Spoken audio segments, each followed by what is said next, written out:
दूर रहो उससे। गर्लफ्रेंड को समझा नहीं सकता है क्या? ऑस्कर देना चाहिए वो लड़के को, इतनी handsome, eye catching. Have you ever been accused of something you never did? Because this was the exact moment something big was coming towards me. Hi, my name is Saloni, and this is my real life school experience where I was accused of taking someone's boyfriend away. Now, what's the story? Let's dive in. तो बात है 2020-21 की। मैं 9th के final exam दे रही थी after Covid. ठीक है, तो हम ऐसे बस में जा रहे थे और सुबह जाते वक्त हमने देखा बस में कुछ चेंज। अब क्या था वो चेंज? तो चेंज था कि हमारे बस में ऐसे न्यू एडमिशन हुए थे, तो उसमें से एक सीनियर निकला हमारा, his name was Aarav, and वो वैष्णवी दी के साथ का है। ठीक है, हमारा सीनियर है। अब हमारी बस में ना ज़्यादातर छोटे छोटे बच्चे थे, we were the second senior. तो हमने ऐसे उनको पीछे बुला लिया, हमने बोला कि आप पीछे बैठ जाओ, सीनियर हैं, सीनियर तो वैसे भी पीछे बैठते हैं। और तो वो ऐसे आए और बैठे। और आरफ के बारे में मैं एक बात बता दूं कि he is handsome, eye catching, his English is good, and चौथा ये है कि वो साइन लैंग्वेज में बात करते हैं। कैसे? जैसे आपको इस बारे में कुछ पता है क्या? And do you like this? तो वो सिर्फ 3 साइन लैंग्वेज में बात करते हैं, येस, नो एंड पता नहीं। तो ठीक है, वो नए आए और वो मेरे घर के पास रहते हैं। तो अब जब सब लोग चले जाते हैं तो 2-4 लोग बचते हैं, जिसमें मैं और वो भी हैं। तो अब छुट्टी के वक्त क्या ही होता है, तो हम लोग ऐसी बातें करते थे, मतलब मैं बेसिकली ज़्यादा बात करती थी क्योंकि मैं प्यूबर्टी की एज में थी, प्यूबर्टी एट इट्स पीक, और मैं उस समय बहुत ही ज़्यादा बातूनी हो गई थी। ठीक है, मैं सच बोलूँगी मैं ये बात भी नहीं छुपाऊँगी, हाँ, कि मैं बहुत ज़्यादा बातूनी हो गई थी। और the very first thing which is to be noted is कि वो मेरे सीनियर है, तो हम उसको ऐसे आरव भैया बोलते हैं।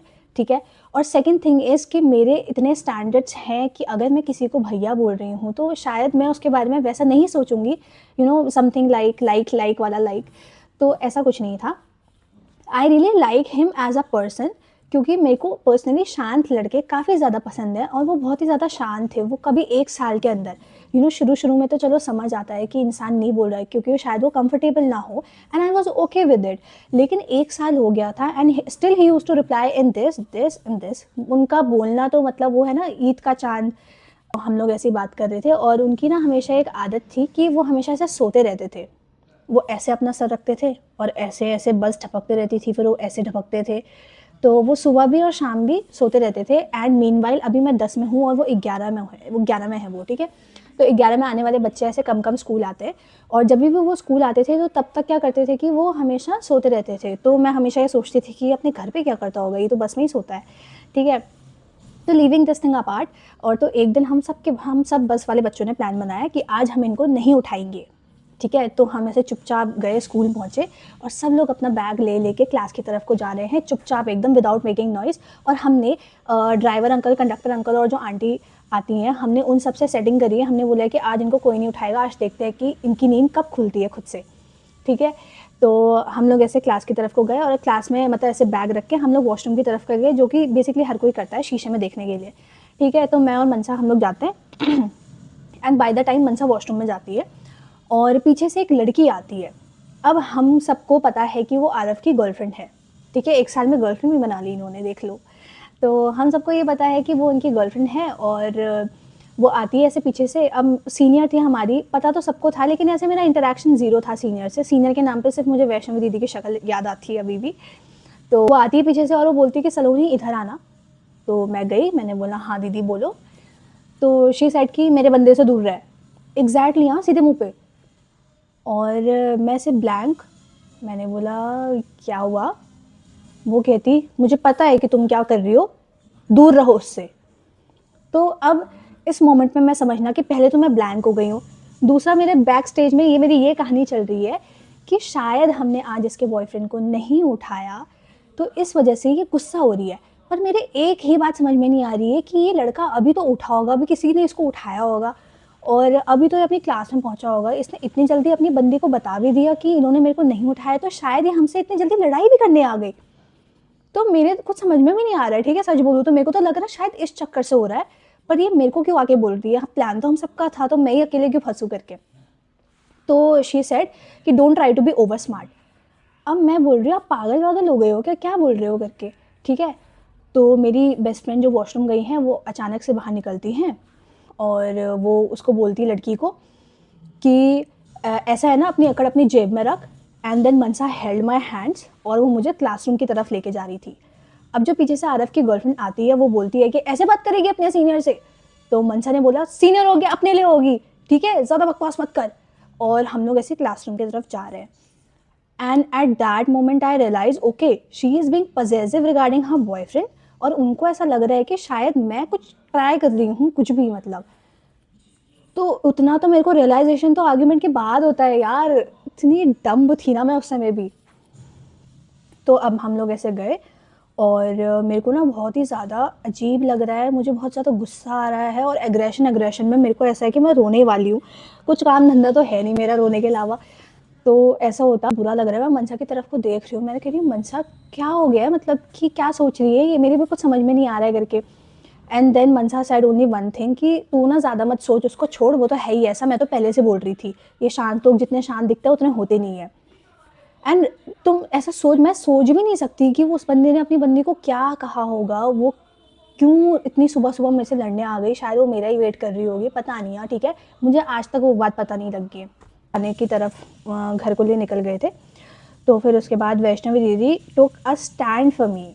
एंड मनसा तो चलो मेरी बेस्ट फ्रेंड है, तो मैं तो उससे एक्सपेक्टेशन कर रही हूँ कि ये मेरे लिए स्टैंड लेगी। तो वैष्णवी दीदी ने बोला कि आरव तू अपनी गर्लफ्रेंड को समझा नहीं सकता है क्या, कहते हैं क्यों फालतू में सीन बना रही है। एंड मुझे ऐसे थोड़ी सी शर्म भी आ रही है, मैं कह रही हूँ दीदी मत बोलो मत बोलो, क्यों बोल रही हो, छोड़ो ना, ऐसे वैसे करके। एंड शी सेड क्यों ना बोलूँ, मैं बहन है तू मेरी, ऐसे कैसे कर सकती है वो करके, ठीक है, ऐसे बोला। एंड टू बी ऑनेस्ट मुझे इतना अच्छा लगा ना, इतना अच्छा लगा, मतलब कि जब तुम किसी से एक्सपेक्ट नहीं कर रहे हो कि कोई तुम्हारे लिए खड़े होके बोले, दैट वॉज द मोमेंट।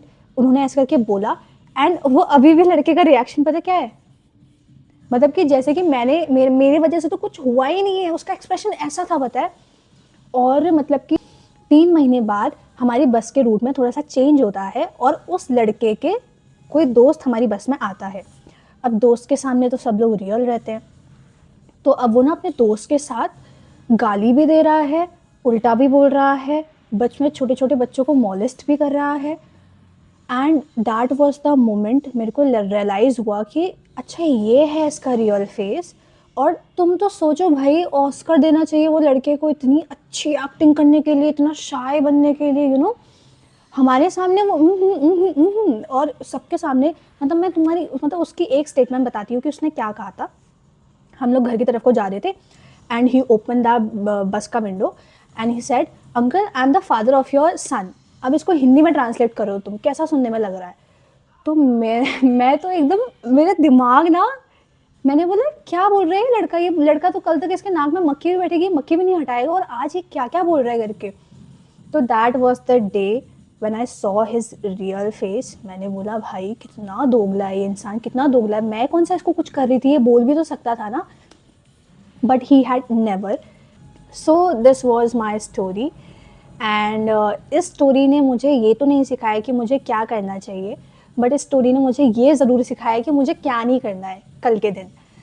क्योंकि ऐसा होता है कि शायद, मैं ये भी नहीं बोल रही कि लड़की गलत होगी लड़का गलत है, मुझे नहीं पता उन दोनों के बीच की बात क्या थी, बट अगर लड़की को कोई मुझसे दिक्कत थी तो शायद वो मेरे पास आके बोल सकती थी, हम लोग प्यार से भी बात कर सकते थे। हम लोग अगर बात करते तो मैं शायद उनको अपना पॉइंट ऐसे क्लियर करती कि नहीं दीदी आपको ऐसे इनसिक्योर होने की ज़रूरत नहीं है, ऐसा कुछ भी नहीं है, समथिंग समथिंग, ठीक है। But this was not a point. And फिर तो मैंने उसके बाद से उस लड़के से कभी बात नहीं करी, I never saw towards him.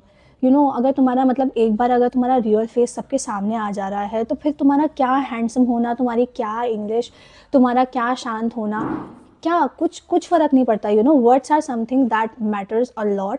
ये आज भी लोग अगर मुझसे पूछते हैं कि सलोनी आप इतनी शांत क्यों हो, मतलब मेरे को बहुत सारे लोग मिलते हैं वो ऐसे बोलते हैं कि आप इतने शांत शांत से क्यों रहते हो, आप कितना कम क्यों बोलते हो। तो मेरे को ना वो फ्लैशबैक होता है कि जहाँ पे मैंने ऐसे ज़्यादा बोल दिया तो मतलब कैसे एक गलत इमेज बन गई थी। तो तब say that was the story, जहाँ से मैं ऐसे थोड़ा सा कम बोलना मैंने स्टार्ट कर दिया लोगों से। मेरे को ऐसा लगा कि शायद मेरा ज़्यादा बोलना बहुत ज़्यादा हानिकारक है मेरे लिए। तो बस, तो ये थी पूरी कहानी। और ऐसे ही स्टोरीज़ को सुनने के लिए बने रहिए मेरे साथ। तब तक के लिए stay real, stay you. Bye bye.